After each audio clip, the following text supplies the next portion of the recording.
Hello and welcome to Season 2 of The Never Games.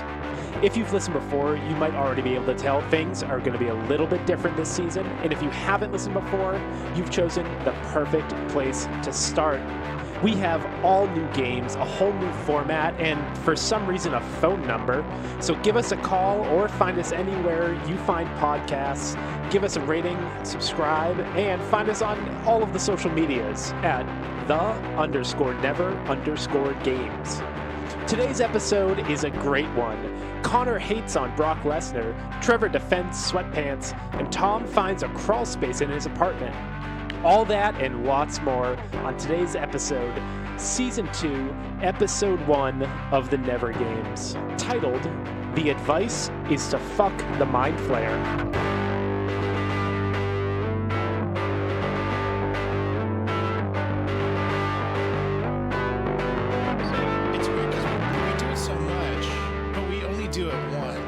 But with that, welcome to Season 2, everybody. We are at Season 2, Episode 1 of The Never Games. We're going to start this off real quick with a new game that is going to be trending through the rest of the season called Theme Between the Lines. This is a general quick trivia game, but each trivia round created by one of the hosts is going to have a sort of central theme behind it. This is Season 2, Episode 1. This is my episode, so I'm going to jump right in here with question 1. All right, guys, the FX show Wilfred starred Elijah Wood as a depressed ex-lawyer named Ryan, who befriends his neighbor's dog, Wilfred. Only to him, the dog appears as a fully grown Australian man in a dog costume. What breed was Wilfred supposed to be? German Shepherd. Well, there's okay. A, Australian sheepdog. B, a mutt mix of Labrador, German Shepherd, and part dingo. And C, Australian cobber dog. I'm going to go with B. Yeah, I'm feeling B too. Are all these real breeds? Did you just make up cobber dog, or is that like no? a real breed? These are all real okay. breeds. I want to go with cobber dog is a type of sort of labradoodle mix. I'm gonna. I'll do a sheepdog. Okay. Well, that is a point for no one. The real answer is Australian cobber dog. I thought it was like a total mutt. It's a bit of a trick question, somewhat, because there was an Australian version of the show in which he was a mix that included dingo, 1/16th dingo to be specific. But the FX comedy version was an Australian cobber dog. What a great show! It was a great show. I loved that show. Fucking love that show. But moving right along, Billy Boyd, who you may remember from Lord of the Rings and also Master and Commander. Had a bit role in a 2020 Netflix series as a fictionalized version of Noel Coward, the famed Golden Era playwright, actor, and director. What show was that? Do you not have options for this one? I will also say this was talked about in Season 1. Damn. I'm having a really hard time with this one because I don't know several of the references that you made. Yeah, none of those words landed. The actor name didn't sound familiar. Yeah, what's Lord of the Noel Rings? Coward, he was a famous golden era of Hollywood and screen. He was a playwright, an actor, a director, a composer. He was a big deal. Billy Boyd was in Master and Commander. He was also he was Pippin in Lord of the Rings. Again, this was talked about, and it starred Jim Parsons. As well as Darren Criss. The Hollywood show. I'm gonna just say it was called Hollywood. I'm gonna give that to Tom, as he was the first to get it. The show was called Hollywood. Yeah. You see, my issue is the secret meeting of famous Knowles hasn't happened this month yet. I could have talked to that. Yeah. That's fair. That's totally fair. Although it's not fair because it was several months ago that he. Probably over a year ago that he filmed it, so it's not news. Also, Noel Coward is no longer alive, so let's just but it's like Hogwarts. He's still there. Oh, he's like a floating ghost. I got you. That's fair. All right, so that's Tom with 1 point and Trevor and Noel with none. Next question: in ABC's critically acclaimed drama Lost, Dominic Monaghan portrayed Charlie, a recovering heroin addict who wound up on the plane after attempting to convince his brother to reform their punk band. What was the name of that band? Oh, A, God. Stratton. B, drive shaft, C, crank. Drive shaft. Drive shaft. We got 2 for drive shaft. That was a lot of confidence. I'm going to agree with them. I've never seen the show. So never seen the show either. Wait, change my mind. I'm going to go crank. Okay. Trevor's going to go crank. Well, you should have stuck with drive shaft. Shit! It was, in fact, drive shaft. The initials DS, actually, the reason I put in Stratton is because they named their band after their grandfather, whose name was Dexter Stratton. So, DS. Yeah, that's how that happened. Yep. Anyway, final question. In Season 2 of Stranger Things, Bob Newby gives Will a nugget of advice to help him deal with his very real fear of the Mind Flayer. What advice does he give Will? A, close your eyes and tell yourself it's not real. B, ignore it so it has no power over you. And C, face it head on and tell it to go away. Pretty sure I know the answer here. C. Tom says C. I'm pretty confident in mine. I'll let Noel answer first. Ooh. C, fuck it. Yeah, C. I mean, that's not what you should Yes, do. the advice is to fuck it. Is to fuck the Mind Flayer.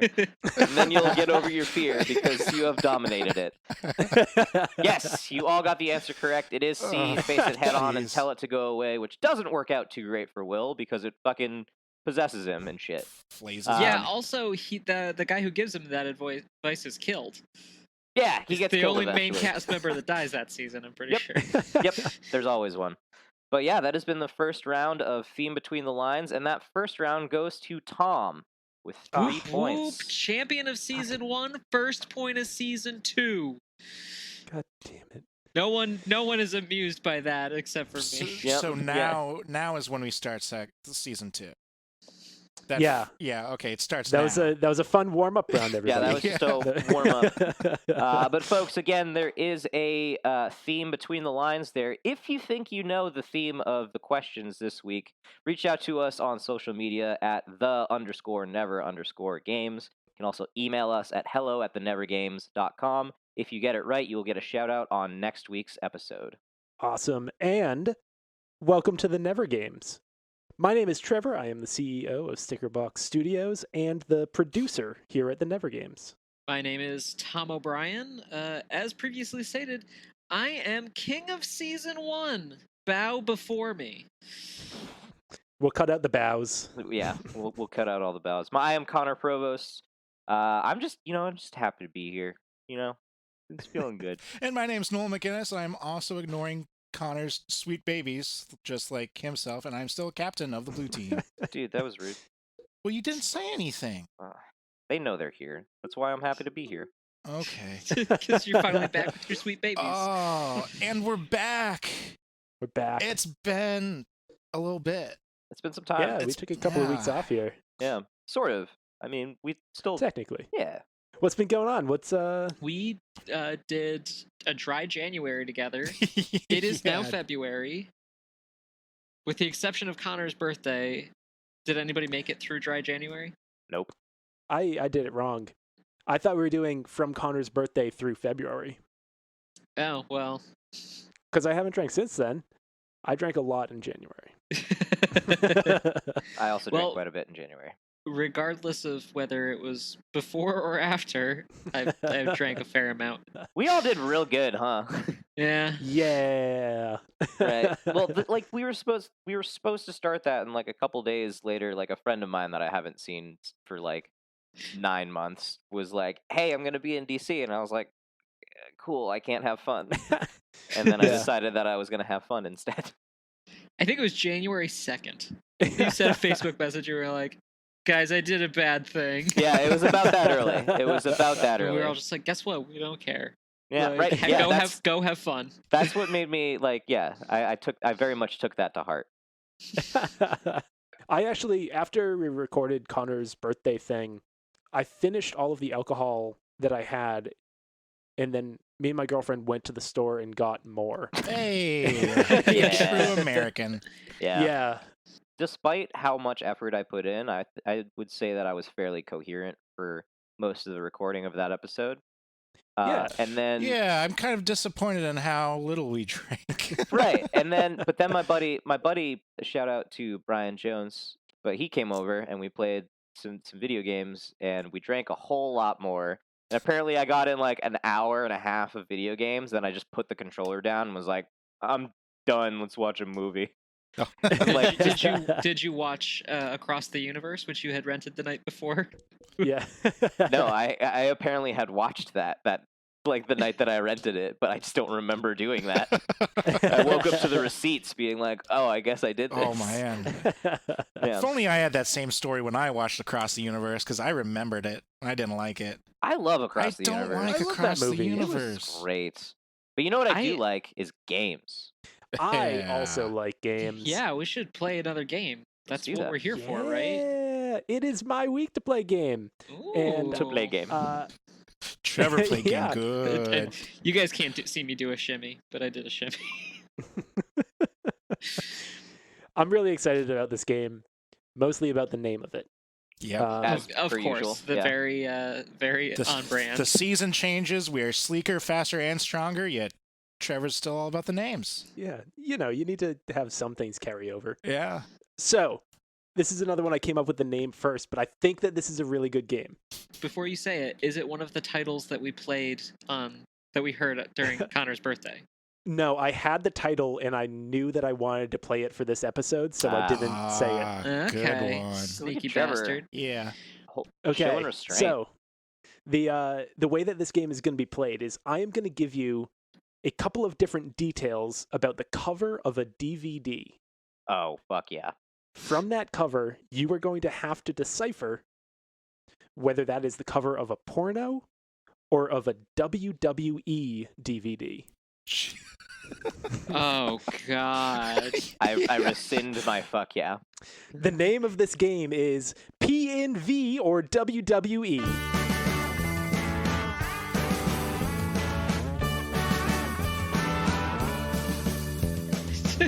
God. Oh, my Yep. God. That sure is a name.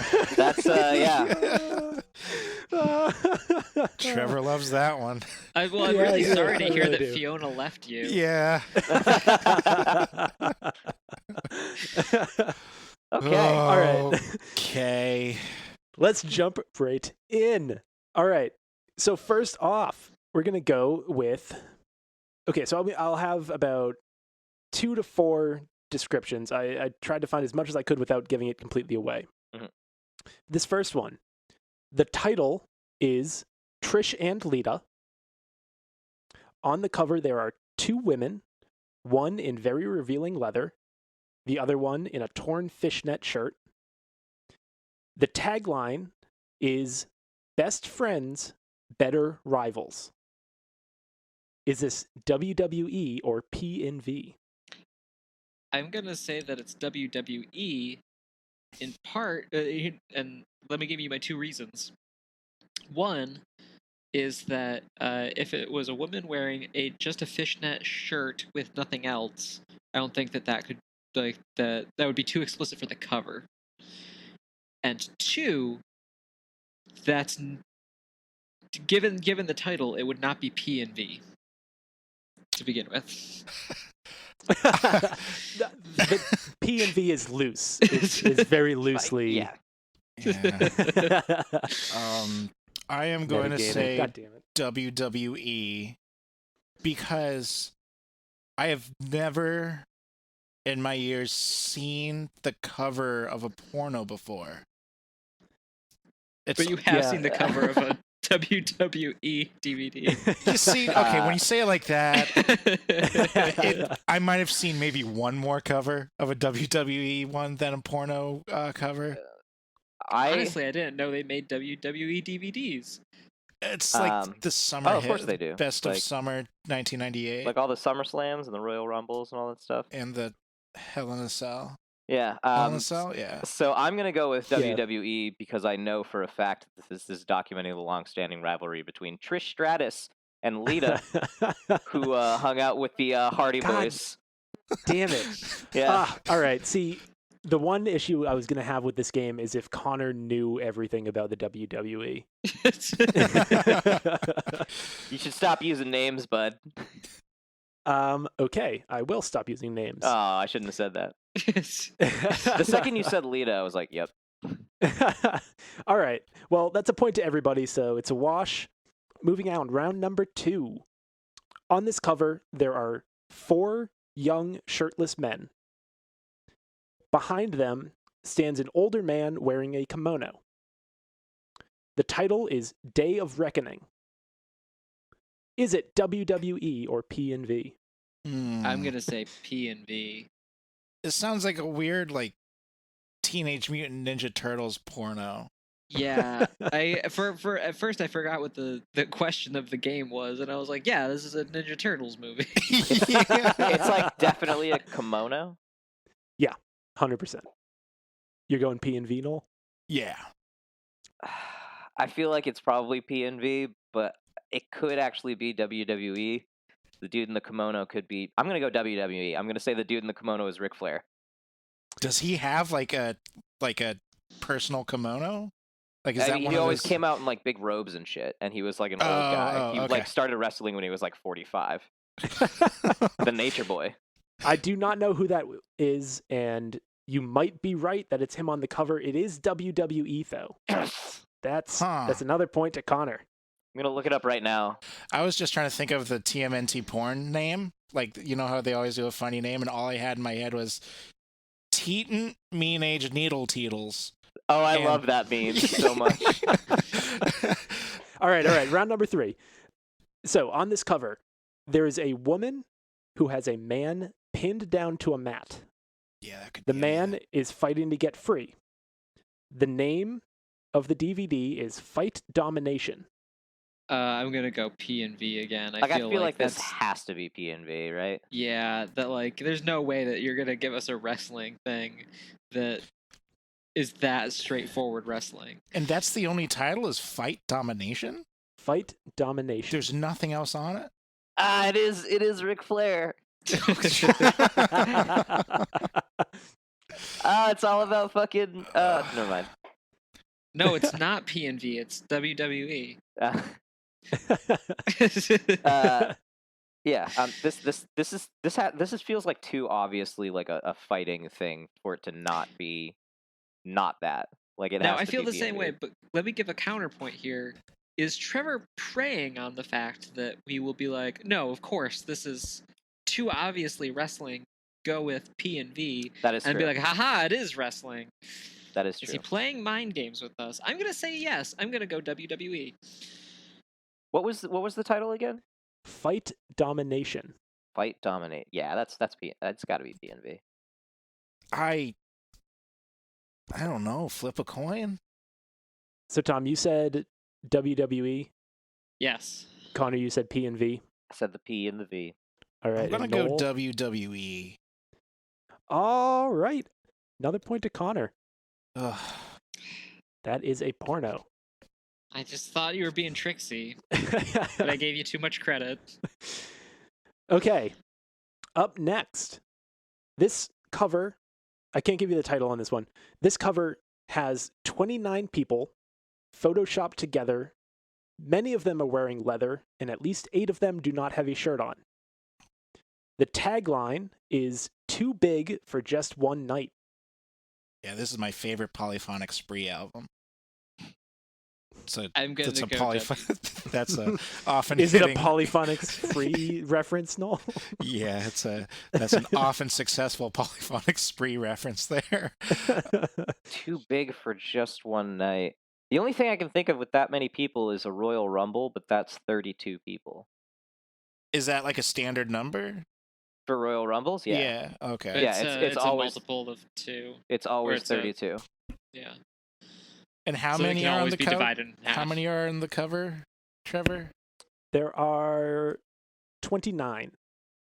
That doesn't divvy up. And you're positive about that. Yes.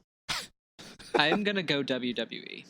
I can't think of what main event would have stretched over two nights in the WWE. I'm just thinking if a porno was stretched over 2 nights with 29 people, it's still going to be really a lot. You're not going to help that much. I'm going to say it's WWE. Okay. Like, if it was a porno, that would have to be like a week-long thing, and I don't think... You know what? I think I'm also going to go with WWE, and I'm going to guess that it's like a SmackDown versus a Raw thing. Final answers? Yeah. Yeah. It is WWE. It is WrestleMania 2000. WrestleMania 2000 was 2 days? Apparently. Or more. It's 3 discs, so...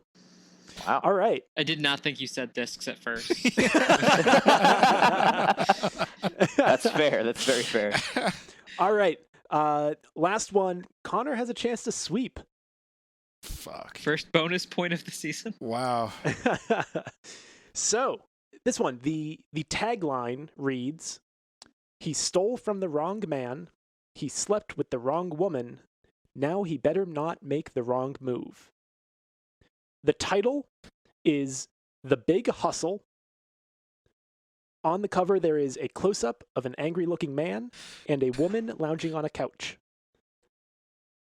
Is this WWE or PNV? I think this is the mind trick that he's trying to play, because this is this feels very obviously a porn to me, and I cannot think of anything that would make this not a porn. All I'm picturing, I could not get Adam Sandler out of my head when you were describing it. Rob Schneider. Yeah. This stapler. The Big Hustle. Yeah, The Big Hustle starring. The Big Hustle. I feel like this is a porn parody. I'm going PNV. Yeah, I think PNV. God, I don't know whether I want to be right or if I want to be wrong now that Conor and I agree. I'm also worried that it's like a PNV starring Ric Flair. Oh God. Is there any cross pollination between these two genres? Or... No. I wish you would choose a different term. Yeah, it's. Oh, all right, God. Noel, what's the answer? What's your answer? Let's do. What'd you guys say? You guys said both WWE? No, we both said the No. opposite of that. Okay, I'm going to say WWE. All right, that's a point to Tom and Conor and a sweep for Conor. Bonus point off the top. Woo! I've got 3 quick other ones that I didn't use because they weren't as good. One of them, it's just called Kurt Angle, The Essential Collection. That is WWE. Yeah. Honestly, that surprises me. Next up, there's a woman in a leotard using exercise equipment, and the tagline reads, "Her routine is hardly routine." Is that a That's porn? gotta be PNV. It is. And then If I sweep the last bonuses, one- can I get an extra point? No, these ones they weren't good. Like they were too clear in my mind. The last one is the title is Beast in the East, and there's a large shirtless man standing behind the silhouette of 2 Japanese houses. WWE. I think WWE. Noel, what's your guess on that? Yeah, PNV. It's WWE. Beast in the East? Who the fuck could that be? Is it Ric Flair? He likes Some his very large kimonos. shirtless man. When you say But- large, you mean like rotund or you mean like muscular? Muscular. I knew it. It's fucking I hate him so much. He's a piece of shit. Future friend of the show. Yeah. Brock Lesnar. I hate him. It's probably not best to say the No. name after you said, "Oh, okay, it doesn't matter." Yeah, he's coming for you now. Yeah. But congratulations, Conor. Bonus point. Somehow I'm already 2 points behind. Thank you. I am continuing my streak. But let's jump into a quick break, and we'll be right back. Let's Yeah. do it. Yeah.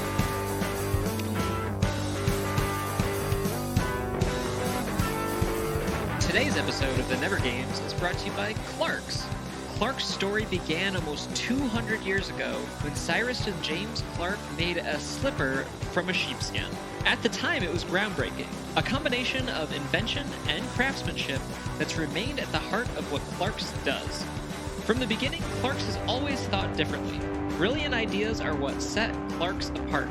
we're teaming up with Clark's and Podgo to bring up to 30% off on select items, including on the iconic Clark's Desert Boot, by going to podgo.co/Clark's.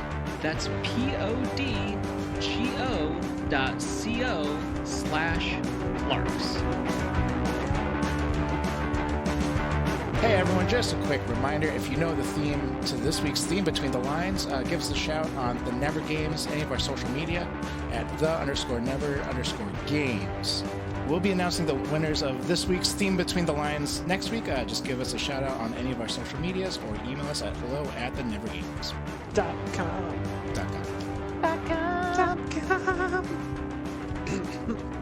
I don't have that representation.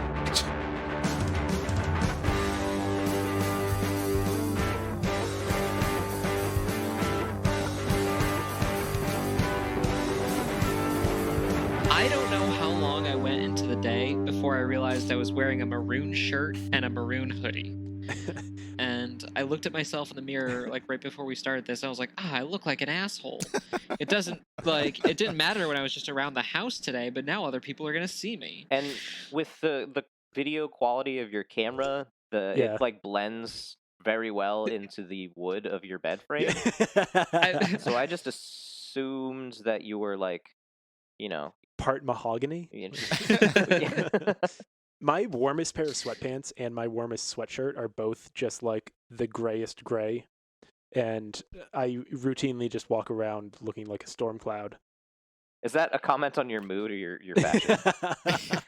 Little both. Yo, it's gotta be at least both. I gotta be honest, I don't like sweatpants. That is the wrong I have like a opinion. pair of like fleece pants, but that's I it. got like comfy, like sort of Those thin are just like but my warm, jammy like jams. pajama pants, but they're not sweatpants. Yeah. Like actual, like Yeah. thick sweatpant fabric. Like I don't like it.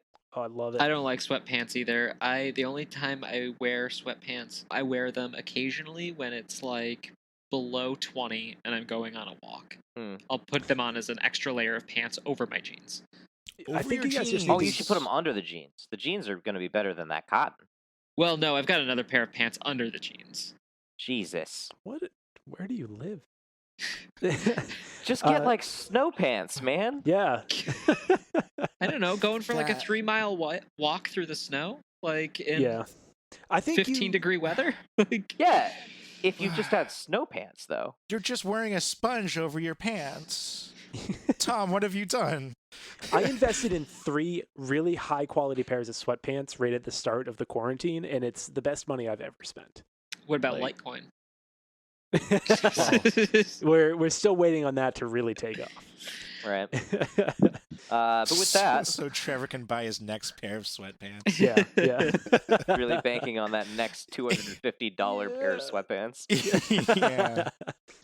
It's the Elon Musk sweatpants. Noel, I think you got some Multimedia Minute you want to talk about this week.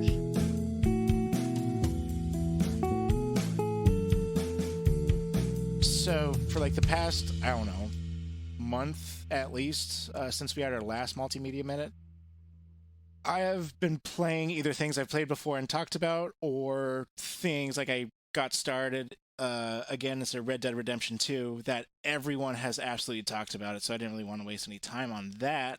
So I went back to one of my favorite games of all time, and it's called What Remains of Edith Finch. Are you guys familiar with this one at all? Or? No. I feel like I've heard of it. Yeah, so it is a linear story game, adventure game, done by Giant Sparrow? Thank you, Connor. Done by Giant Sparrow. This is their second game they have ever done, and it is mind-blowing. You play as Edith Finch, who I'm pretty sure is roughly 18 years old, and she's going back to her childhood home because she is the last one of her family alive. And she's trying to figure out all these sort of rumors or mysteries about her family, trying to figure out why everyone is dead.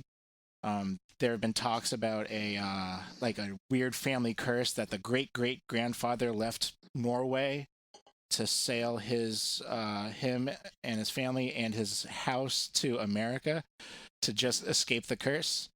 But apparently they just haven't outran it yet. It sounds like holes mixed with up. Kind of. Good When you lord. said holes, I was like, okay, I'll go with this. But Old family curse. Oh, The grandfather moved their house. Yeah. Balloons. Oh There's my balloons, right? god. I mean, all of this is is basically just setting up the Oh my entire story. Christ, You're Trevor. welcome, Connor. Trevor had So- to make a reference that involved 2 movies he's actually seen. Yeah. That was the closest he could get. Now he only has 7 more movies in his hopper.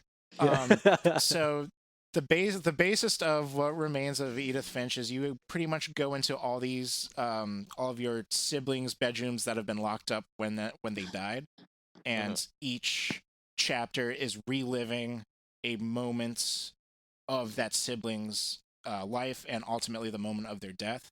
And each bedroom is like an extreme personification of that sibling. They're all extremely well done.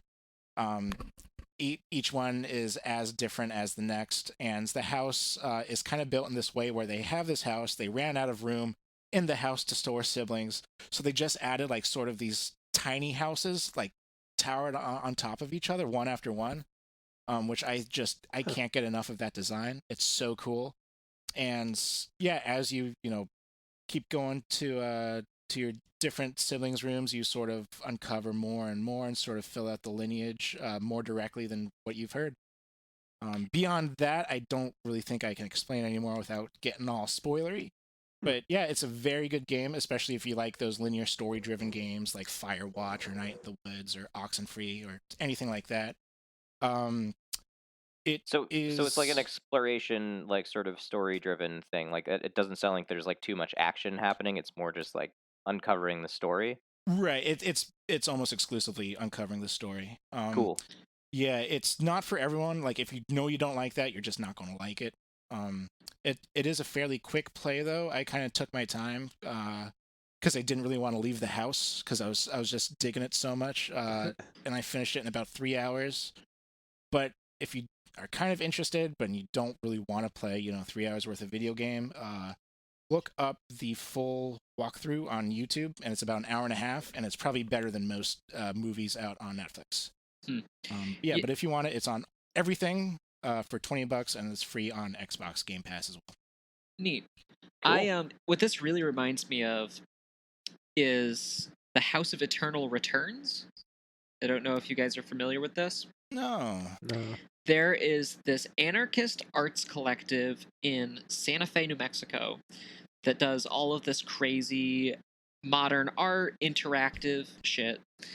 And they got a whole bunch of money from J.R.R. Martin, because he liked supporting artists in Santa Fe. They bought a bowling alley, and they've turned it into this giant interactive house. So the narrative is that there's this family that are all like super geniuses, and the uncle rips a hole in space-time. So you start in... Like you do. You go in, and you're just looking at this giant Victorian house. Whatever. And then you go in, and like, if you open up the door to the fridge, it's not a fridge, it's a tunnel that leads you like to an intergalactic travel agency. You can climb into the washing machine and slide down a slide and go into like a crystal cavern. And like there's just all of this stuff. But the whole thing is that there's clues hidden everywhere as to like how this happened to the house, how each family member like engages. So like I at one point went throughout an entire actual computer's worth of files to read like science logs and stuff like that were recorded by the grandfather. I found the code to a safe that I like had to find on the other side of the building to like open it and find like journals. There was like a cult pamphlet in one of the rooms that had like writing in the margins. Like it's this crazy, amazing interactive. Again, the collective's name is called Meow Wolf, and the thing is called the House of Eternal Returns. Huh. So yeah, actually, Tom, it's kind of funny you brought that up because that's one of the issues I had with Edith Finch was if you played it, you would have like 100%ed it the first time through. Like it kind of, spoon feeds you information at times. I was really hoping with all the, architectural, details in the house that there would be more secrets.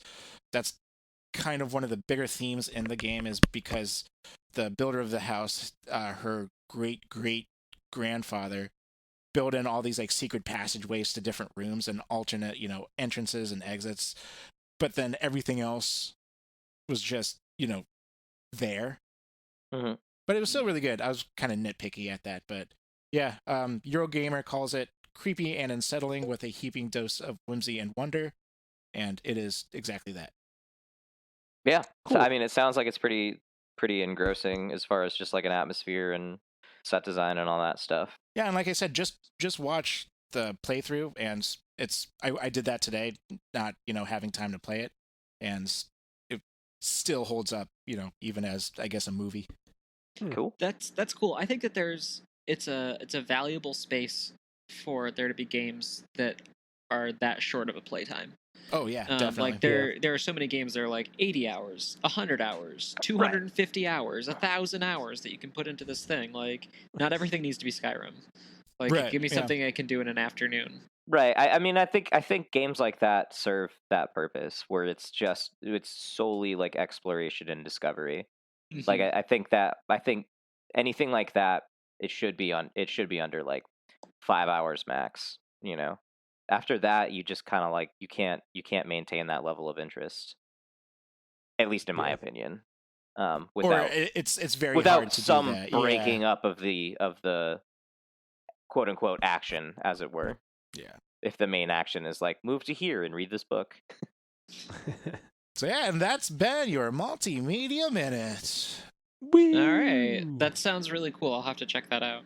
Yeah. I'm definitely gonna get that and try it out. Let's go ahead and jump into what I think is our last game of the night.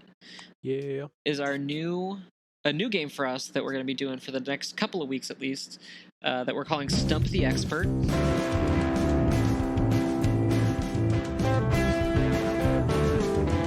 So the way this works is that each week one of us will be an expert and will have a topic on which they claim to be an expert.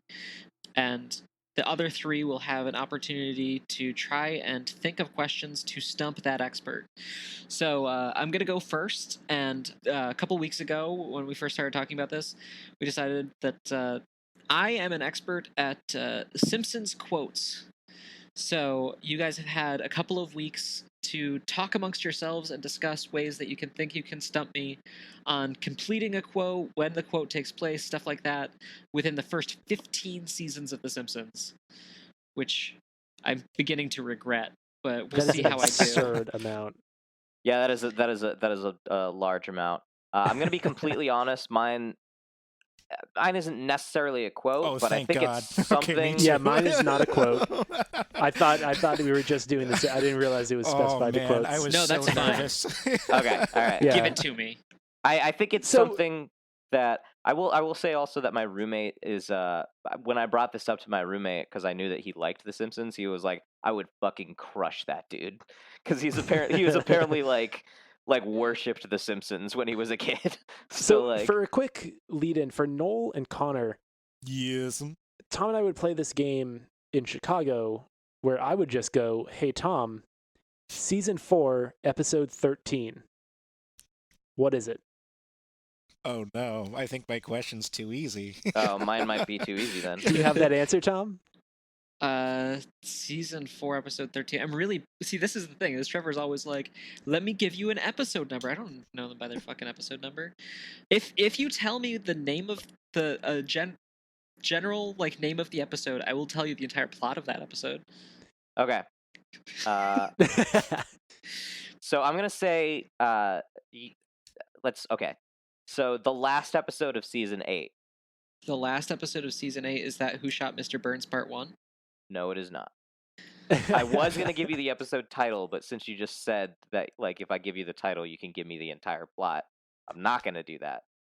So, the very last episode of season 8, Marge tricks Bart into going somewhere by promising him that she's taking him somewhere else. This is at the behest of Officer Wiggum because of Bart acting up and being Bart. I need you to name both where she takes him and where she promises to take him instead. I'm so excited for this game. I love this already. Okay. Let's see. This is a very similar situation to one that happens many seasons later, in which Bart gets fat because they add a vending machine to the school, and they send him to fat camp. Damn it, I don't know. Well, I'll say this. She takes him to a military school. I need the name of that school and where she promises to take him instead. Okay, yeah. So this is the episode where Bart goes to military school. He does surprisingly well at it. Lisa also joins military school. Yep. She struggles. They bond. They have to empty out an entire barracks because they've never had a women's barracks before, which leads to the quote of, "You boys will have to bunk with Company L." And one of the kids goes, "Company L, but they smell." So she tells them that she's taking them somewhere else, but she brings them to that school. Where does she tell them she's going to take them, and what is the name of the school? Fuck me. Yeah. I don't know the name of the school, and I think that it's like Camp Krusty that she says they're going to, but It's Disneyland is what she says she's going to they take actually them to. name Disneyland? They do, yeah. Wow. And the name of the school is Rommelwood Military School. Yeah. Oh, that's great. All I'm right, so that terrified means to that play this Connor. So the way that the point structure of this game is going to go is that if I get all of the questions, if the expert gets all of the questions, they get 1 point. But if somebody stumps the expert, they get a point. So Connor has just gotten himself a point, and Yay. Yeah. meant that I will not get any points for this game. All right, Tom. Since you've now said that episode numbers are not, I must be misremembering that game we. No, that You was the played game before. you played. Okay. I also do remember him saying when we set this up that like we can't be like, what's this episode title? Because he doesn't know the titles. Yeah. Oh, really? Well, I would just watch them on TV. I don't Right. know Yeah, who that the was the voice thing, they never actors really- are. I don't. Yeah, they never So- titled the episodes or anything, right? Like, Well, they do title They them. do title them. just... right, but but, it's like not on like- on the No, front no, it's credits. great. Yeah. So my question actually has to do with a couch gag, Okay. but it has to do with which episode the couch gag came from. Oh. So if you can, Okay. you can give me any details about what the episode is. It doesn't have to be specifically the episode name or the number, but can you tell me which episode the couch gag where the family walks into the living room and it's an MC Escher style version of the living room? Okay. MC Escher is probably. Now, here's the thing. They used that couch gag twice. Both happen, I think, in season 12? Whew. Fact checkers are checking their Yeah. facts, so Yeah. I can't remember which episode it's attached to, though. No? It's according to Simpsons.fandom.com that couch gag was used 4 times. Yeah. whoa. I was looking for the first one because I did not see that it was used more than once. But it is from season 6, episode 12, which Okay. is entitled Homer the Great. Which is the episode in which Homer makes a baseball bat out of a tree branch, but then Daryl Strawberry takes his position on the plant softball team. Sounds good to me. Which is actually, there's also, so part of that plot is that Mr. Burns gets ringers for all of the positions on the baseball team. One of which is Sammy Sosa. No, not Sammy Sosa. Jose Canseco? So he shows up and he gets radiation poisoning from working at the plant, and there's an implication that he's going to die. And then, like 20 years later, he appears again after becoming a baseball coach, and Marge is like, "Wait, didn't you get radiation poisoning from working at our nuclear plant?" And he's like, "Yeah, that's how I got my super managing powers." All right, Noel, what's your question? All right, yes. Homer does have a long list of inventions to his name, but he is not the only modern inventor in Springfield. Which one of these inventions was not created by Homer Simpson? Okay. The Lazy Man toilet seat, which is a recliner with a hole in the ass part of it. That was definitely Homer. Well, I'm not done yet. This is me bragging. Hamburger earmuffs. Also Homer. Everything's okay alarm. This will sound every 4 seconds Yeah, if everything is okay. I clearly don't need to read that description. And the last one is the Miracle Spino Cylinder. Oh, well, it's got to be that one. Because the toilet with a hole in it. No, the recliner with a hole in it. Right. Yeah. Yes. All toilets have a hole in it. The recliner with a hole in it is the everything's okay alarm, and no, hamburger earmuffs is Professor Frank. With well, they're trying to figure out the pickle matrix. These bad boys will be on shelves. You know what? I'm gonna give that to you 100%. Yeah. Professor Frank said that you could mix any two things together to form an invention. So Homer said pickle or hamburger earmuffs. Frank already had made these and said they would soon be on the shelves, while Homer was still tinkering with the quote pickle matrix.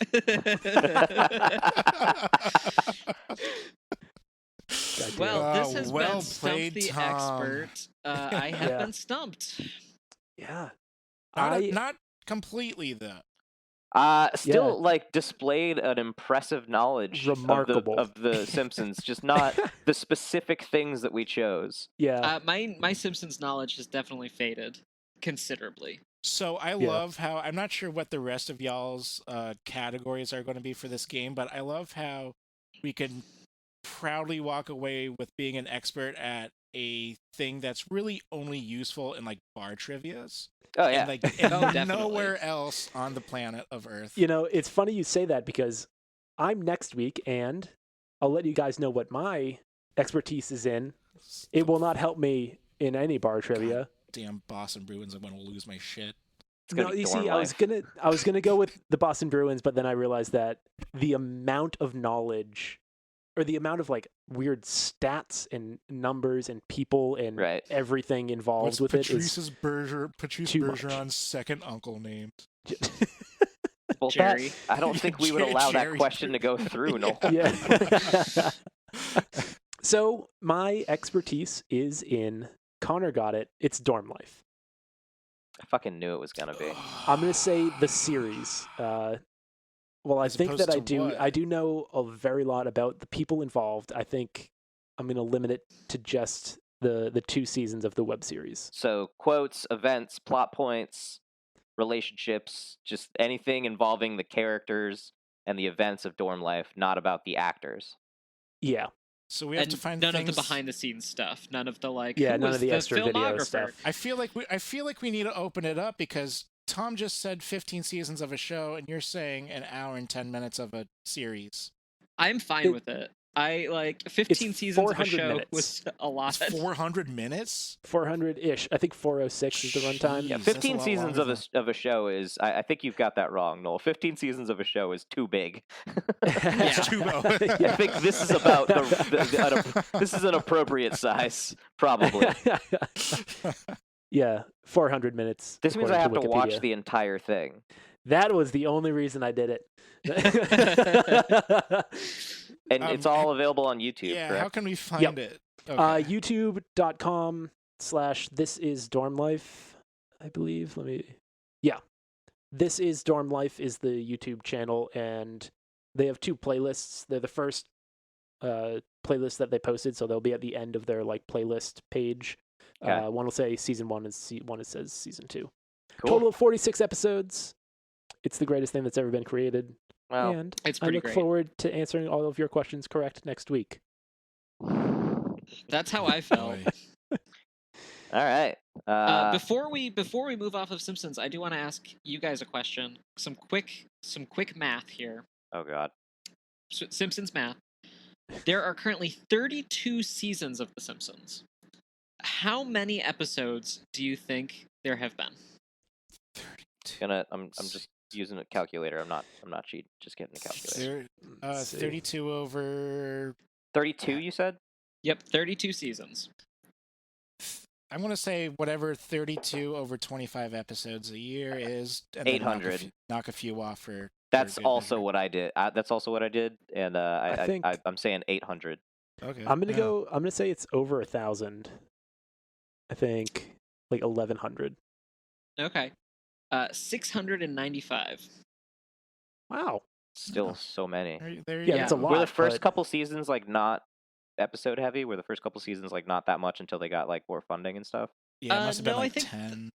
The or so. very first season was a half season, but the thing that really cuts down on their episodes per season is that Oh, it's they sports. aired Sunday night, Yeah. and so Oh, they were right. frequently preempted by football. Yeah, that makes And sense. Yeah. it or was whatever. like whenever, because Fox was a major, like one of the major networks for the MLB playoffs. So whenever there was a game, anytime, They got It just- preempted a lot. yeah. Alrighty. Well, shit. Let's hope we have just as many episodes as The Simpsons do someday. Yeah. And God, if we got preempted by the MLB Yeah. playoffs, that would be a Right. fucking trip. Especially since we don't have a specific time slot. so this episode of the Never Games is actually brought to you by the MLB playoffs. Are they gonna happen? Are sports real? Does anything exist anymore? We don't know. Today's episode of the Never Games is also brought to you by Microsoft Minesweeper. Yeah, Yes. you remember that shit? When was the last Love time you that. played Minesweeper? Hell, when was the last time you even thought about Minesweeper? If you just Google Minesweeper, you can play it right there, in the browser, on the front page of Google. Isn't that nuts? Go do it. Do it right now. Feel the nostalgia. Minesweeper. I fucking love Minesweeper. I do too. Ski Free was better, but Minesweeper is awesome. I Ski beat. for you is a scam. You can't run past that dude. I won Is that- my first game of Minesweeper in well over a decade, probably almost 2 decades, right before we started recording. I used to like time myself. Like I would put it on the hardest level, and I would like aim to get under 2 minutes to solve the whole thing. You can do that. I In used to be Google. able to. Go do it. Do it now. Okay, fine. We're not going to finish the episode. Today's episode is also brought to you by the NHL playoffs. They are going to happen, and they are going to be won by the Boston Bruins, who look really good this year. Oh my god. Trevor, you just gotta watch something else, man. This week's episode is also brought to you by GameStop, the destroyer of capitalism. That's all I had. Yeah. Oh, today's episode is also brought to you by Litecoin. Go buy Litecoin because it gives us more money. We're officially invested in crypto as a podcast. We are currently up over 75 cents. So We have, We're up, like, we have made the $2. most money so All the far. money. Yeah. Every money that has ever been made. It's on Connor. Oh, is it really? Yeah. I'm sorry, I was playing Minesweeper. Well, thank you so much for listening. If you enjoyed what you heard today, please listen to more episodes.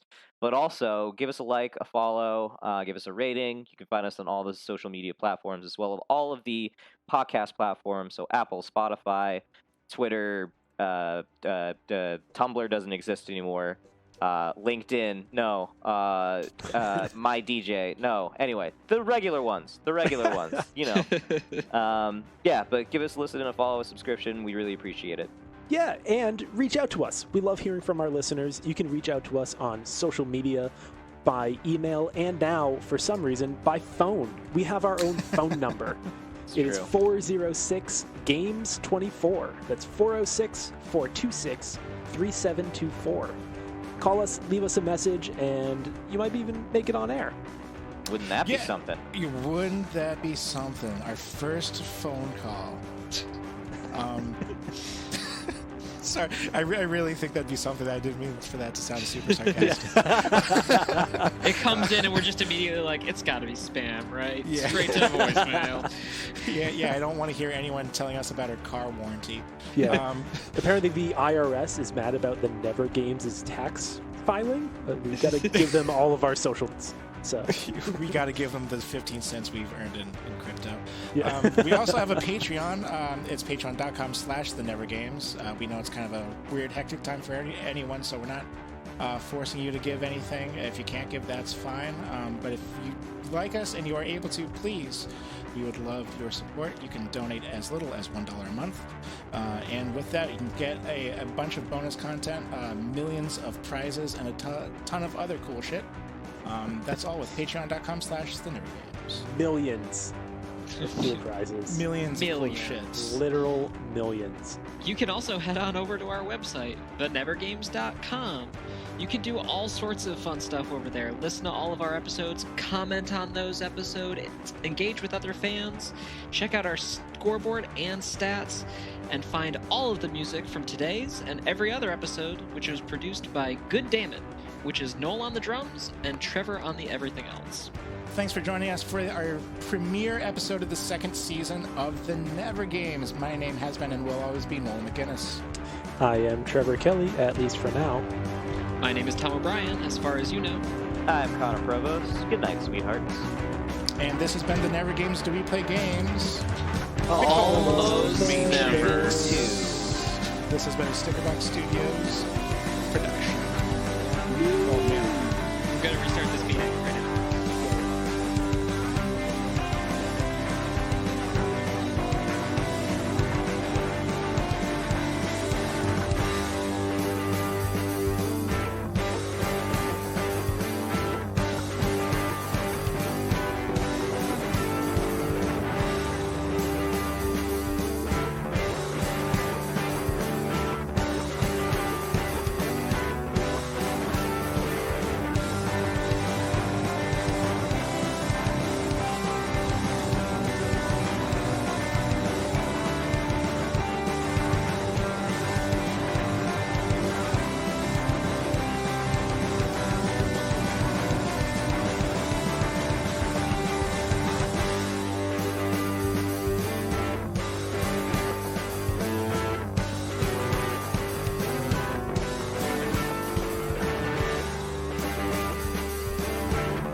Yes, the advice is to fuck it. Is to fuck the Mind Flayer. And then you'll get over your fear because you have dominated it.